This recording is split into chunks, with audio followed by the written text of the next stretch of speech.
ఐదేళ్ల వైసీపీ పాలనలో అవినీతి అక్రమాలు తప్ప ఏ అభివృద్ధి జరగలేదన్నారు టీడీపీ జనసేన బీజేపీ ఉమ్మడి అభ్యర్థి బోనెల విజయచంద్ర. మన్యం జిల్లా కేంద్రంగా ఉన్న పార్వతీపురం సిట్టింగ్ ఎమ్మెల్యేపై పోటీకి సై అంటున్నారు బోనెల. రాజకీయాలంటే కొత్త కావచ్చు కానీ పాలసీ మేకింగ్ లో మాత్రం దిట్ట అంటున్నారు. ఇంటెలెక్చువల్ పాలిటిక్స్ ఎలా ఉంటాయో చూపిస్తామంటున్న బోనెల విజయచంద్రతో మా ప్రతినిధి Naidu face to face. Parvathipuram నియోజకవర్గంలో రాజకీయాలు అయితే రసవత్తరంగా మారాయి. ఇక్కడ వైసీపీ నుంచి సిట్టింగ్ ఎమ్మెల్యే రెండోసారి బరిలోకి దిగుతుండగా టీడీపీ బీజేపీ జనసేన ఉమ్మడి అభ్యర్థిగా బోనెల విజయచంద్ర బరిలో దిగారు. ఈ నేపథ్యంలో ఆయన మనతో ఉన్నారు. ఆయన అడిగి మరింత సమాచారం తెలుసుకునే ప్రయత్నం చేద్దాం. సార్ నమస్తే సార్, ముందుగా మీకు శుభాకాంక్షలు. కూటమి అభ్యర్థిగా మీరు బరిలోకి దిగుతున్నారు. అసలు అధిష్టాన దృష్టిలో మీరు ఎట్లా పడ్డారండి? నేను డైరెక్ట్గా పాలిటిక్స్ లేకపోయినా పాలసీ మేకింగ్లో పనిచేసేవానండి. అలాగే ఇంటలెక్చువల్ పాలిటిక్స్ చాలా బాగా ఇంట్రెస్ట్ ఉండేది. అండ్ ఏం జరుగుతున్నాయి, ఇంటర్నేషనల్ ఎన్జిఓస్లో వర్క్ చేశాను. సో ఫండింగ్ ఏజెన్సీలో పనిచేశాను, ఆక్స్ఫామ్లో పనిచేశాను, ప్లాన్ ఇండియాలో పనిచేశాను. గ్లోబల్ కమ్యూనిటీస్ అని యుఎన్ఓ అంటే ఇప్పుడు ఐక్యరాజ్య సమితి ఏదైతే ఉందో యుఎన్ఓ ఆఫీస్కి కూడా అనుసంధానమైనది. దానికి రీజనల్ డైరెక్టర్గా ఇండియన్ హెడ్గా కూడా పనిచేశాను. వీటిలో పనిచేస్తున్న పాలసీస్ అసలు ఎంత ప్రభావితం చేస్తాయి, ఒక దేశాన్నైనా ఒక సమాజాన్నైనా కొన్ని బడుగు బలహీన వర్గాలనైనా మార్పు తీసుకురావాలంటే ఎలాంటి పాలసీస్ తీసుకురావాలి. ఈ పాలసీ మేకింగ్లో అతి ముఖ్యమైన పాత్ర పోషించేది పొలిటికల్ పవర్. సో కన్సీరామ్ గారు ఏం చెప్పారంటే political power is the master key. నేనేమి చేస్తున్నా కానీ అది ఒక లిమిటెడ్ ఏరియాలో చేస్తున్నాను. ఆ లిమిటెడ్ ఏరియాని I want to scale up. కొంచెం పెద్దగా చేయాలన్నా ఏమైనా చేయాలన్నా మనం పొలిటికల్ పవర్లో రావాలి. ఆ పవర్ ద్వారానే మనం ఏమైనా చేయగలుగుతామని అనేది మనకిచ్చిన నేను అనుకున్న ఉద్దేశం. ఆ ఉద్దేశం ప్రకారమే పాలిటిక్స్ ఇంట్రెస్ట్ వచ్చింది. అయితే అధిష్టానం దగ్గరికి రావడం అంటే చంద్రబాబు నాయుడు గారు నా జీవితంలో అతిపెద్ద ఇన్ఫ్లుయెన్స్ పర్సన్. నేను చదువుకుంది సోషల్ వెల్ఫేర్ స్కూల్ కుప్పెర్ల దగ్గర, గురుకుల పాఠశాల అంటారు దాన్ని.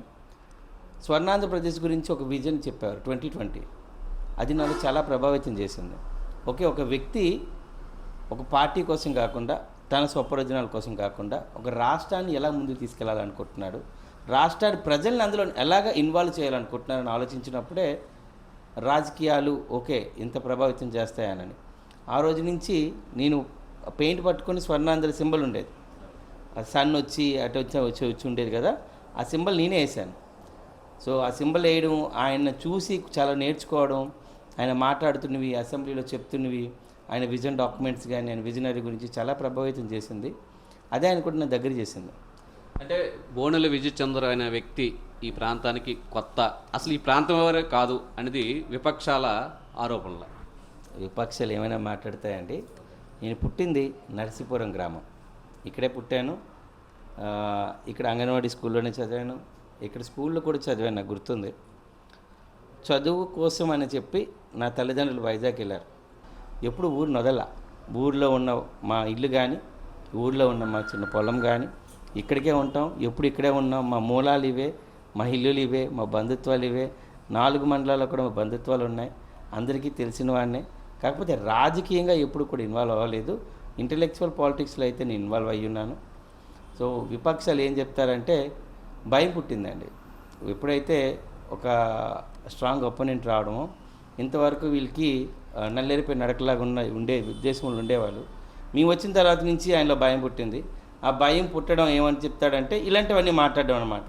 దీంట్లో అభ్యంతరం ఏంటంటే కొంతమంది సీనియర్స్ తోటి ఈయనకి పొసగడం లేదనేది ఒక విమర్శ అయితే బయట వినిపిస్తుంది. దానిపై మీ ఎట్లా? అది ఏం లేదండి, సీనియర్స్ అందరూ ఉన్నారు. నియోజకవర్గం 4 మండలాలు ఉన్నాయి. మేము ఎంత స్ట్రాటజిక్గా వెళ్తున్నామంటే 4 చేపులు వెళ్ళాలని. సో 4 ఒక దగ్గరే కాకుండా ఒకే టైంలో 4 చోట్ల 4 విభాగాలుగా విడిపోయి పనిచేస్తున్నాము. సరే, విజయచంద్ర గారు ఇప్పుడు గడిచిన 5 ఏళ్ల పాలనని ఇక్కడ ఎమ్మెల్యే పనితీరును మీరు ఎవరిని ఇస్తారండి? అండ్ ఆయన ఏమీ చేయలేదండి. ఇప్పుడున్న శాసనసభ్యులు ఎవరైతే ఉన్నారో జోగారావు గారు, ఆయన సొంత డెవలప్మెంట్ చేసుకోగలిగాడు. ఒకప్పుడు ఆయన పరిస్థితి ఏంటి, ఇప్పుడు ఆయన పరిస్థితి ఏంటి అనేది ప్రజలు చూపులు కొడుకుంటున్నారు. పార్వతీపురంలో చెరువులు మాయమైపోయాయి, పార్వతీపురంలో ఎంక్రోచ్మెంట్ జరిగాయి, పార్వతీపురంలో ఎప్పుడు లేనని సెటిల్మెంట్లు జరిగాయి. పార్వతీపురంలో విపరీతమైన కుటుంబాల మధ్యన కలహాలు వచ్చాయి. పార్వతీపురంలో ఆర్థికంగా ఆత్మహత్యలు చేసుకున్న వాళ్ళు ఉన్నారు. ఇవన్నిటికీ కారణం ఒక సెంటర్ కేంద్ర బిందువు ఇప్పుడున్న శాసనసభ్యులు. ఆయన గతంలో సవాల్ చేశారు, ఏమైనా నా అవినీతి అక్రమాలను మీరు నిరూపిస్తే కనుక నేను ఏదైతే భూములు ఉన్నాయో అవన్నీ పేదవారు రాస్తాను, లేదంటే నేను పదవిని వదులుకుంటానని. ఆయనది 151 పేజీలు రెడీ చేసి ఉన్నాను. ఆయన ఎప్పుడైతే నా ముందుకు వచ్చి కూర్చొని మాట్లాడతానంటే, ఆయన 2019లో ఎఫ్డిటి నా దగ్గర ఉంది. ఇప్పటికీ ఎన్ని రిజిస్ట్రేషన్లు ఆయన చేయించుకున్నాడు, ఏం బిజినెస్ చేస్తే కోట్ల స్థలాలు కొన్నాడు, ఎలాగ వస్తుంది అనేది ప్రతి ఒక్క పార్వతీపురం పౌరుడికి తెలుసుకోవాలనుకుంటున్నాను. విజయ్ చంద్ర గారు, రానున్న 2 నెలల పాటు మీది ఈ ప్రచారం కానీ లేదంటే మీకు ఎలక్షన్ టైం అంతను, సో ప్రజల్లోకి ఏ అజెండాతో మీరు వెళ్తున్నారు, ఎలాంటి భరోసా వాళ్ళకి ఎవరున్నారు, విజయం అసలు ఓటు ఏ విధంగా అడగాలనుకుంటున్నారు? నా సింపుల్ ఎజెండా అండి. పార్వతీపురంలో పుట్టినందుకు పార్వతీపురానికి ఒక రుణం తీర్చుకోవాలనుకుంటున్నాను. పార్వతీపురానికి ఒక చరిత్ర ఉంది. 500 సంవత్సరాల పైనే పార్వతీపురం ఉంది. కానీ అప్పటి నుంచి ఇప్పటి వరకు ఒక మోడర్న్ అభివృద్ధి అయితే చెందలేదు. ఈ మున్సిపాలిటీ గ్రేటెడ్ మున్సిపాలిటీగా ఉండిపోయిందే తప్ప దీన్ని ఇంకా హొంగులు తీసుకురాలేదు. ఇప్పటి వరకు ప్రజలకి నేనిచ్చే భరోసా ముఖ్యంగా మౌలిక వసతులు, ఎవరైతే ఇబ్బంది పడుతున్నారో మౌలిక వసతులు అయితే ఇవ్వాలనుకుంటున్నాను. మొట్టమొదటిగా అందరికీ సురక్షితమైన మంచినీరు, ఎప్పుడు వచ్చితే అప్పుడు ఇప్పుకునే విధంగా 24/7 వాటర్ ఇచ్చే విధానంగా ఒక పథకాన్ని అయితే తీసుకురాబోతున్నాం. అది ఆల్రెడీ మా మేనిఫెస్టోలో ఉంది. ఇక రెండోది, వైద్యం కోసం విశాఖపట్నానికి ప్రాణం అరచేతిలో పెట్టుకొని అంబులెన్స్లో వెళ్ళే పరిస్థితి లేకుండా అన్ని హంగులు అన్ని సౌకర్యాలతో ఇక్కడే అతిపెద్ద హాస్పిటల్ కట్టడం, ఆ హాస్పిటల్కి అనుసంధానంగా మెడికల్ కాలేజ్ పెట్టడానికి మేము ఆల్రెడీ ప్లాన్ చేశాము. అది రాబోతుంది. మూడోది, ఇక్కడ డిగ్రీ కాలేజ్ చదువుకున్న ప్రతి ఒక్క విద్యార్థిని పీజీ చేయాలంటే పక్క జిల్లాలకు వెళ్ళాల్సిన పరిస్థితి. అయితే బొబ్బులు వెళ్ళాలి, లేదంటే విజయనగరం వెళ్ళాలి, లేదంటే విశాఖపట్నం వెళ్ళాలి. ఇది చాలా దౌర్భాగ్యమైన పరిస్థితి. దీన్ని ఖచ్చితంగా మేము రాగానే ఒక పీజీ కాలేజ్ పెట్టడం ఖచ్చితంగా జరుగుతుంది. పీజీ హాస్టల్స్ కూడా తీసుకురావడం జరుగుతుంది. పార్వతీపురం అనేది చుట్టుపక్కల ఉన్న 15 మండలాలకి కేంద్ర బిందువు. దీన్ని ఒక ఎడ్యుకేషనల్ హబ్గా మారుస్తాను. ఎంప్లాయ్మెంట్స్ క్రియేట్ చేయడం జరుగుతుంది. ఎవరు కూడా ఇక్కడ చదువుకునే వ్యక్తి పక్క రాష్ట్రాలకి పట్టాలు పట్టుకొని వెళ్ళకూడదండి. అదొకటి ఆలోచిస్తున్నాను. వీలైనంత వరకు మా ఉత్తరాంధ్రలోనే ఉద్యోగం చేసేటట్టు, ఎప్పుడైనా అవసరం వస్తే తల్లిదండ్రులు తిరిగి చూసి రావడానికి ఉండే విధానంగా మేము ప్లాన్ చేయడం కూడా జరుగుతుంది.